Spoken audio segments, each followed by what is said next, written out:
नमस्कार दोस्तों, आज लेकर के आए हैं इस वीडियो में उन्नत सस्य विधि द्वारा खरपतवार नियंत्रण। उन्नत सस्य विधि द्वारा खरपतवार नियंत्रण, इसमें देखिए कि कौन कौन सी उन्नत विधियां हैं, सस्य विधियां हैं जिसके द्वारा खरपतवार का नियंत्रण किया जा सकता है। तो सबसे पहले है जातीय उपयुक्तता। देखिए, जातीय उपयुक्तता के अंतर्गत हम कैसे खरपतवार का नियंत्रण कर सकते हैं। तो जातीय ऐसी जातियां उगनी चाहिए जो कि मृदा व जलवायु के अनुकूल हो, मृदा और जलवायु के अनुकूल हो। इससे क्या है, फसल का अंकुरण बढ़वार अच्छी होगी और खरपतवारों से पहले निकलेगी, यानी कि खरपतवारों से पहले निकलेगी और खरपतवार का बढ़वार भी नहीं होगा और खरपतवार को रोकने में सहायक होता है। यानी कि जो हम बीज डालते हैं वो बीज ऐसी जाति के होने चाहिए जो खरपतवार से पहले वृद्धि करती हो। तो ऐसे बीजों का हमें चयन करना चाहिए, ऐसे बीज उपयुक्त होते हैं। दूसरा है बोने की तिथि व पौधों की संख्या। देखिए, बोने की जो तिथि है कि जब हम फसल बो रहे हैं तो वह तिथि ध्यान रखना चाहिए कि जो खरपतवार के पौधे होते हैं उनसे पहले उग सके, यानी खरपतवार पनपने से पहले ही वो अंकुरित हो जाए और उसकी बढ़वार हो जाए। पौधों की संख्या का भी ये ध्यान रखना है कि जो हम बीज डाल रहे हैं वो इस आधार पे डाले कि खरपतवार से कहीं ज्यादा हो। तो ज्यादा बीज होंगे तो खरपतवार को पनपने में समय लगेगा और इससे फसल वाले जो बीज है वो जल्दी अंकुरित होकर के अपना स्थान ले लेते हैं। तो इस प्रकार से जो बोने का समय है वो पहले होना चाहिए और पौधों की संख्या को भी ध्यान में रखना चाहिए। इसके अलावा हम देखते हैं कि जो मानसून होता है तो मानसून के आगमन होता है तो आगमन के समय ही फसल बो देनी चाहिए ताकि उनकी संख्या नहीं बढ़ सके। तीसरा है कटाई व चराई कि देखिए, इसकी जो समस्या होती है, चारागाह है, कई बार अधिक चराई से वहां खरपतवार पुनः छा जाता है तो उस खरपतवार को फैलने में सहायता मिलती है। तो ऐसे खेतों के अंतर्गत हम जो चराई करते हैं तो चारागाह में क्रमिक चराई की जानी चाहिए। इससे की चराई की जाती है तो उसमें बढ़वार नहीं होती है, ठीक है ना। तो समय का ध्यान रखना चाहिए और उसकी एक क्रमबद्ध तरीके से चराई करनी चाहिए। इसके बाद आता है फसल चक्र।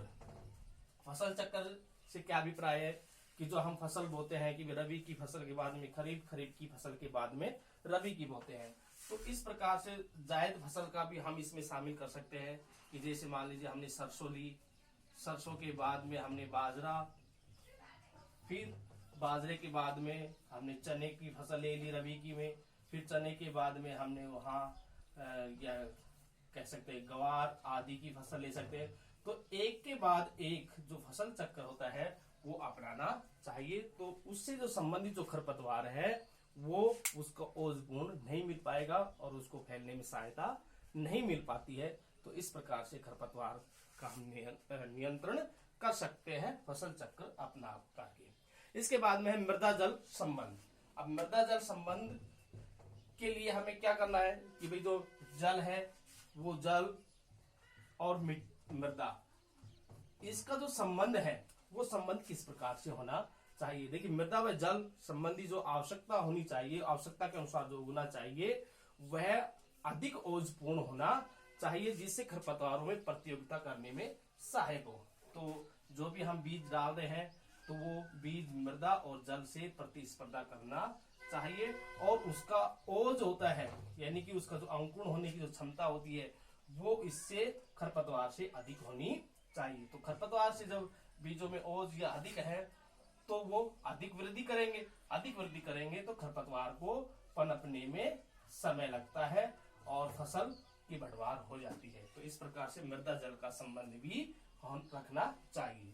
फिर है अंतराल सस्य की जो हम खेतों के अंदर जो फसल बोते हैं, कतार से कतार की दूरी और एक पौधे से दूसरे पौधे की जो बीच की जो दूरी होती है उसको भी ध्यान में रखना चाहिए। तो इसलिए अंतरासेचन करने के लिए उसमें जो निराई गुड़ाई होती है, कटाई होती है, तो वह भी करनी चाहिए। तो ये हम देख सकते हैं कि भाई जो अंतरासेचन होता है तो उससे क्या है, खरपतवार का बढ़ावा नहीं होता है, समस्या कम हो जाती है।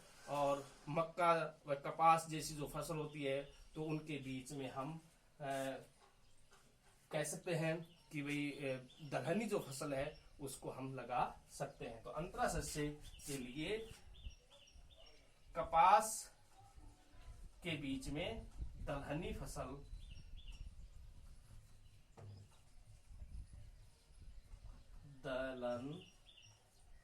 दलहनी फसल लगा सकते हैं। तो इस प्रकार से अंतरासेचन करना चाहिए। इसके बाद में है मृदा उर्वरता। मृदा उर्वरता क्या होती है? देखिए, मृदा उर्वरता होती है कि जो पोषक तत्वों से युक्त जो मृदा होती है वो मृदा उर्वरता होती है। तो ये मृदा उर्वरता होती है तो इसमें खरपतवार दोनों ही तेजी से बढ़वार करते हैं, यानी कि फसल और खरपतवार दोनों बढ़ते हैं। तो उनको नष्ट करने के लिए हमें मिट्टी के अंदर जो पोषक तत्वों की जो कमी है तो उस कमी को पूरा करना चाहिए ताकि फसल की पैदावार अच्छी हो सके और इसके साथ में जो खरपतवार है उसको कम बढ़ावा मिल सके, खरपतवार को दबा सके। अब है मृदा का पीएच मान, यानी कि मृदा का जो पीएच मान है वो क्या होना चाहिए। जो मृदा का जो लवणीय और क्षारीय जो पीएच मान होता है वो एक सामान्य रूप से होना चाहिए, न तो अम्लीय अधिक होना चाहिए और न ही क्षारीय होना चाहिए। तो इस प्रकार से अम्लीय और क्षारीय मृदा में भी उगने की क्षमता रखते हैं खरपतवार। तो ऐसी समय में बुआई पूर्व उनको भुजे हुए चूने से या जिप्सम का उपचार करके मृदा के पीएच के अंतर्गत जो सुधार है वो सुधार करना चाहिए, जिससे फसल की पैदावार अच्छी हो सके। इसके लिए आता है अगला नवीन कृषि क्रियाएं। जो नवीन जो क्रियाएं होती है, जैसे भाई जो कई विधियां होती है, जैसे गेहूं के क्षेत्रों में आइसोप्रोट्यूरोन रोधी जो गुल्ली डंडा जैसे खरपतवार होते हैं उनको नियंत्रित कर सकते हैं। तो इस प्रकार से नई नई जो कृषि क्रियाएं हैं उसको अपनाना चाहिए। तो नवीन जो कृषि क्रियाएं हम अपनाएंगे, शून्य व न्यून जो कृषि क्रियाएं होती है उनको अपना करके हम खरपतवार को कम कर सकते हैं। इसके बाद में आता है छाया करना। अब छाया करना है, कुछ खरपतवार ऐसी होती है कि जो धूप में अधिक फैलती है और कुछ ऐसी होती है जो छाया में फैलती है।